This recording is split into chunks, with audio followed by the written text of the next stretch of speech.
రుక్మిణి అయితే పండు స్కూల్కి రెడీ అయ్యాక పిన్ని పండుకి బ్రెడ్ జాము ఇవ్వు తినేస్తాడు అని చెప్పి అంటూ ఉంటుంది. ఇక తన పిన్ని అయితే బ్రెడ్ జాము బ్రేక్ఫాస్ట్గా తీసుకుని వస్తుంది. అది చూసి పండు అయితే నాకు బ్రెడ్ వద్దు, జాము వద్దు, ఏమీ వద్దు, నాకు అవేమీ వద్దు, నాకు ఇడ్లీ, పూరి, దోశ కావాలి అని చెప్పి పండు అంటాడు.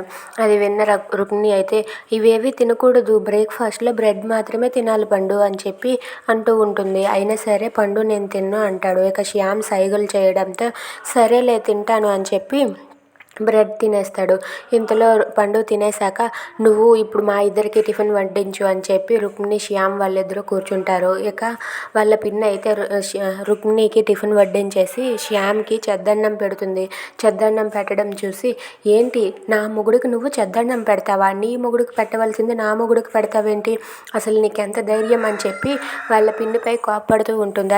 అది విని శ్యామ్ అయితే చెద్దన్నం పెట్టమని చెప్పింది నేనే, నాకు ఈ చెద్దన్నమే కావాలి అని చెప్పి అంటాడు. అది విన్న రుక్మిణి అయితే చెద్దన్నం తినవలసినంత కర్మ నీకేం పట్టింది అని చెప్పి అంటుంది. నీతో ఉండి కర్మ అనుభవించింది చాలులే, అందుకే ఈ చెద్దన్నం తింటున్నాను, నాకు టిఫిన్ వద్దు, చెద్దన్నం చాలు అని చెప్పి శ్యామ్ అయితే చెద్దన్నాన్నే తింటాడు.